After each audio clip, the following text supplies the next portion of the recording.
Hi friends, अभी हाल ही में देखा गया है कि यूपीएससी फैक्चुअल टॉपिक्स पर काफ़ी ज़्यादा फोकस कर रही है और इसीलिए अगर आपको यूपीएससी प्रीलिम्स 2024 में अच्छे मार्क्स स्कोर करके मेंस देना है तो ये बहुत ज़्यादा इंपॉर्टेंट हो जाता है कि आप फैक्चुअल टॉपिक्स को कवर करो, specially during your last minute revision, ताकि वो आपको अपने एग्जाम में अच्छे तरीके से याद रहे, आप कंफ्यूज ना हो और क्वेश्चंस को सही तरीके से मार्क करके आओ।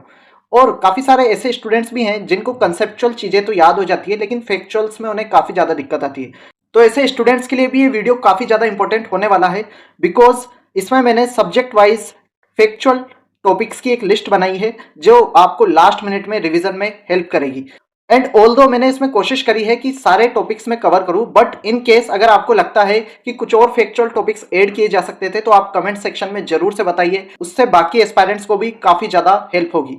तो चलिए शुरू करते हैं। अगर आप इस चैनल पे नए हैं तो here is a brief introduction about me. And इस वीडियो में सब्जेक्ट वाइज लिस्ट जो रहेगी उसमें polity, history, geography, economy, environment, science and tech, art and culture and current affairs, इनके फैक्चुअल टॉपिक्स मैं आपको बताऊंगा। Starting with polity.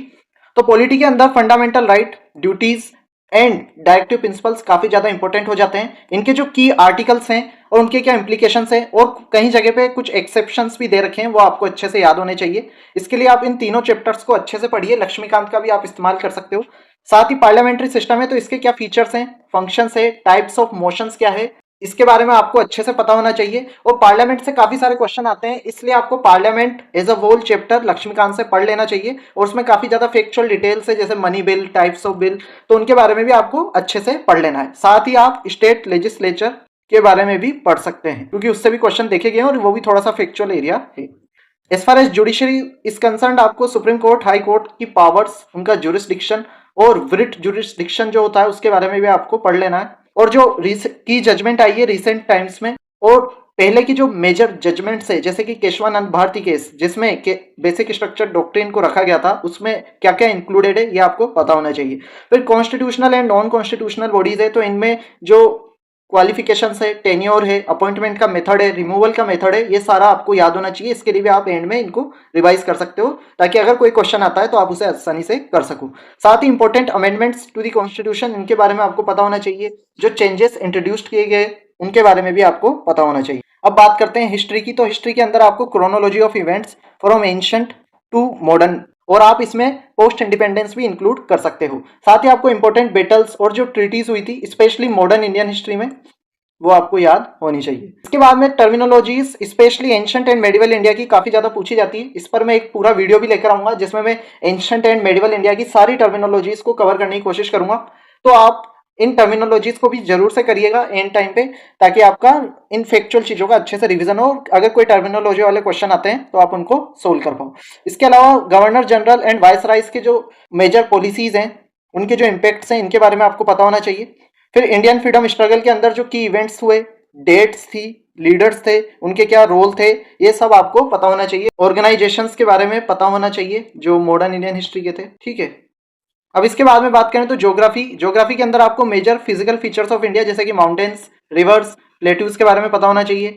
Climate patterns and monsoon, जैसे कि इसका क्या वेरिएशन है अक्रॉस इंडिया, और जो ग्लोबल क्लाइमेटिक सिस्टम्स है जैसे कि सवाना, टुंड्रा, इनके क्या फीचर्स हैं, इनके बारे में भी आपको पता होना चाहिए। फिर वेरियस सॉइल के टाइप्स के बारे में पता होना चाहिए, उनका डिस्ट्रीब्यूशन और उनके क्या कैरेक्टरिस्टिक्स है, कौन सी क्रॉप वहां पर उगाई जाती है, ये भी आप एंड में जरूर से देख लीजिएगा। इससे क्वेश्चन आ सकते हैं और ये थोड़ा सा फैक्चुअल है तो आपको एंड में जरूर से देख के जाना चाहिए। फिर इंटरनेशनल वाटर बॉडीज, उनकी लोकेशन क्या है, जैसे ocean, seas, straits, and specially इनकी लोकेशन रिलेटिव टू इंडिया। और आप जब भी ज्योग्राफी में पढ़ रहे हो तो आपको इस बात का भी ध्यान रखना है कि नॉर्थ से साउथ एंड वेस्ट से ईस्ट, ये भी आपको उनका देखना है, उनकी लोकेशन को इस तरीके से भी इमेजिन करना है। फिर लोकेशन इन न्यूज जो रही है वो आपको याद होना चाहिए, और जो ओवरऑल मैप्स है उनका आपको रिवीजन कर लेना चाहिए। इसके अलावा एग्रीकल्चर भी आपको पढ़ के चल जाना चाहिए, स्पेशली जो मेजर क्रॉप्स है उनकी क्या क्लाइमेटिक रिक्वायरमेंट्स है। ऑल दो इस एरिया से थोड़े से कम क्वेश्चन आते हैं। इसके बाद में बात करें इकोनॉमी की, तो इकोनॉमी के अंदर जो टर्म्स है जैसे inflation, deflation, stagflation, fiscal deficit, और भी कोई टर्म जो न्यूज में थी वो आपको पढ़ लेनी चाहिए।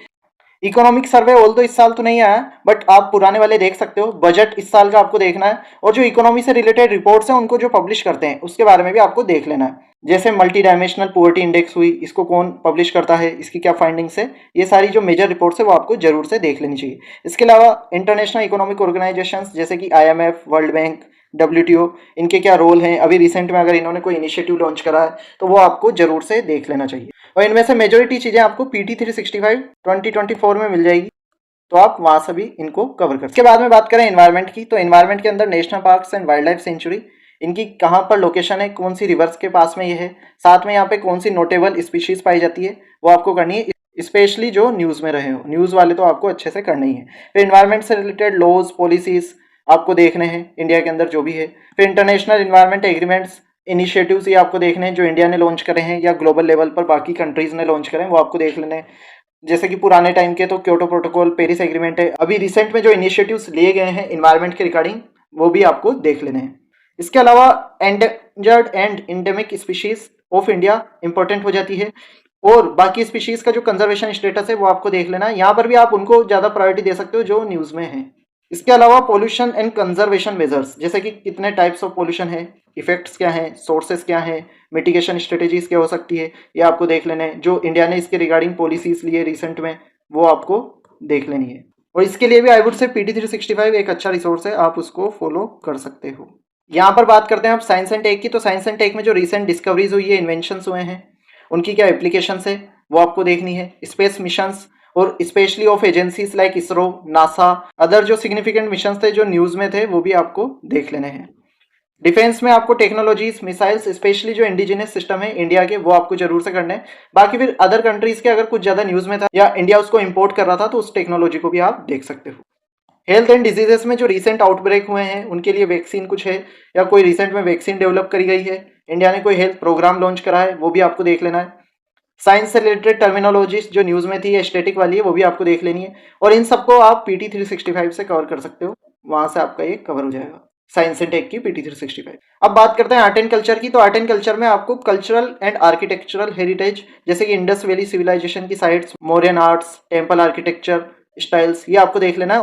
ये सबसे ज़्यादा important area art and culture का। अगर आप देखोगे मैंने PYQ एनालिसिस का वीडियो बनाया था आर्ट एंड कल्चर का, तो उसमें आप अगर उसको देखोगे तो आपको पता चलेगा सबसे ज़्यादा क्वेश्चन आर्किटेक्चर से आते हैं। उसके बाद में classical and folk dances, classical dances के तो यूनिक फीचर्स आपको पता होने चाहिए, फोक डांसेस के स्टेट्स आपको पता होने चाहिए। फिर music forms of India, festivals of India, festivals आप स्टेट वाइज याद कर सकते हो कौन से स्टेट का कौन सा फेस्टिवल है, मेनली वैसे ही क्वेश्चन आते हैं। इसके बाद में इंडियन पेंटिंग्स, तो यहाँ पे आप मुराल पेंटिंग्स और फोक पेंटिंग्स, ये दो तरीके की आपको देख लेनी है। मुराल पेंटिंग्स के तो आप फीचर्स देख सकते हो और फोक पेंटिंग्स के आप स्टेट्स देख सकते हो कहाँ पर। इसके अलावा लिटरेरी वर्क्स एंड ऑथर्स, तो एंशंट से लेके मॉडर्न एरा तक जो भी मेजर बुक्स रही है उनके जो ऑथर्स रहे हैं वो आपको देख लेने हैं। अगर आप गूगल पर सर्च मारोगे तो आपको इसी की लिस्ट मिल जाएगी, वहां से आप इसको कवर कर सकते हो।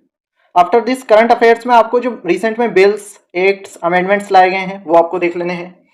जो गवर्नमेंट के रिसेंट पॉपुलर स्कीम्स हैं, कैंपेन्स हैं, उनके क्या ऑब्जेक्टिव्स हैं, कौन से टारगेट ग्रुप्स हैं, ये आपको देख लेना है। फिर जो अवार्ड्स है तो नेशनल एंड इंटरनेशनल लेवल पर जो अवार्ड बहुत ज़्यादा फेमस रहा हो वो आपको देखना है। ऑल दो ये इतना ज़्यादा इंपॉर्टेंट नहीं है बट कभी कभी UPSC ने क्वेश्चन पूछे हैं। फिर इसके अलावा स्पोर्ट्स में आपके जो रिसेंट में टूर्नामेंट्स हुए हैं, विनर्स रहे हैं, वो आपको देख लेना है, बट स्टिल ये भी इतना इंपॉर्टेंट नहीं है, ये दोनों काफ़ी ज़्यादा इंपॉर्टेंट है, ये आप जरूर से देखिए। ओवरऑल इस लिस्ट की मदद से आपका लास्ट मिनट रिवीजन काफ़ी ज़्यादा इफेक्टिव हो जाएगा, क्योंकि आपको याद है कि कौन कौन से फैक्चुअल एलिमेंट्स है अक्रॉस डिफरेंट सब्जेक्ट्स जो आपको कवर करने हैं, और इस तरीके से आप पढ़ोगे तो आप काफ़ी ज़्यादा प्रोडक्टिव रहोगे, आपका कॉन्फिडेंस लेवल भी बढ़ जाएगा क्योंकि आपने फैक्चुअल चीज़ें भी एंड मोमेंट में देख ली है। एंड ओवरऑल जब आपका कंसेप्चुअल अच्छा होगा और साथ में फैक्चुअल भी अच्छा हो जाएगा तो आपका ओवरऑल जो रिलेटिव स्कोर है वो बढ़ जाएगा, बिकॉज काफ़ी सारे स्टूडेंट्स का कंसेप्चुअल तो अच्छा होता है बट फैक्चुअल उनका अच्छा नहीं होता। तो अगर आपके कंसेप्चुअल में मार्क्स अच्छे आ रहे हैं और जहाँ पर फैक्चुअल में अधिकतर लोगों के कम मार्क्स आ रहे हैं बट आपके अच्छे मार्क्स आ रहे हैं तो आपका रिलेटिव स्कोर काफ़ी बढ़ जाएगा और ये आपको काफ़ी बड़ा डिफरेंस क्रिएट करके देगा। मैं हमेशा ये चीज़ फॉलो करता था कि फैक्चुअल टॉपिक्स की एक लिस्ट मेरे पास होती थी इस तरीके की, और उनको मैं एंड मोमेंट में जरूर से देख के जाया करता था, और फैक्चुअल चीज़ें मुझे याद भी रहती थी क्योंकि एंड में रिवीजन करा है तो वो आपको जनरली याद रह जाती है। और जब वहाँ पर आप ऐसे के क्वेश्चन सोल्व कर पाते हो जो बाकियों को नहीं आ रहे हैं due to lack of revision या कन्फ्यूजन के कारण वो उन्हें नहीं कर पा रहे हैं, तो आपको काफ़ी ज़्यादा बड़ा एडवांटेज मिलता है और आपको प्रीलिम्स क्लियर करने में काफ़ी मदद मिलती है। तो आप इस चीज़ को जरूर से फॉलो करिएगा, और अगर आपके पास में कोई क्वेरीज है तो आप कमेंट सेक्शन में जरूर से पूछिए। अगर आपको ये वीडियो पसंद आया हो तो इसे जरूर से लाइक करिए, मुझे काफ़ी ज़्यादा मोटिवेशन मिलता है आपके लाइक से। एंड ऐसे ही कंटेंट को रेगुलर बेसिस पर देखने के लिए इस चैनल को जरूर से सब्सक्राइब करिए। Thanks for watching this video till the end.